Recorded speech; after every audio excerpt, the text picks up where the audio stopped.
শীত মরশুমে দীঘা আসা পর্যটকদের সুবিধার্থে বিশেষ উদ্যোগ গ্রহণ করল প্রশাসন। ডিসেম্বরের মাঝামাঝি শীতের ইনিংস শুরু। এই আবহাওয়াতেই ছুটির দিন মানেই ব্যাগ কাঁধে সবাই মিলে কাছে পিঠে কোথাও বেরিয়ে পড়া, বন্ধুবান্ধব পরিবার নিয়ে হই হুল্লোড়, পিকনিক ভাব, আর সঙ্গেই জম্পেশ খাওয়া দাওয়া। শীতের হিমেল হাওয়া গায়ে মেখে রিল্যাক্সিং একটা উইকেন্ডে কাটাতে ভালোবাসে না এমন বাঙালি খুঁজে পাওয়া মুশকিল। আর বাঙালির সবচেয়ে পছন্দের জায়গা হলো দীঘা। আমাদের এখানে যারা দোকান ঘর শুধু পায়নি, কিন্তু লিগালি তারা আমাদের কাছে আবেদন করেছিল অতীতে, আমাদের রেকর্ড আছে, তো তাদের বাদ দিয়ে বাকি সবাইকে আমরা উচ্ছেদের ব্যাপারে ঐক্যমত হয়েছি।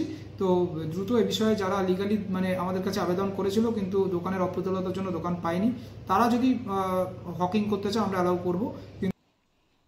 প্রশাসনের উদ্যোগে দীঘা সৈকত সরণিতে চলছে অবৈধ হকার উচ্ছেদ।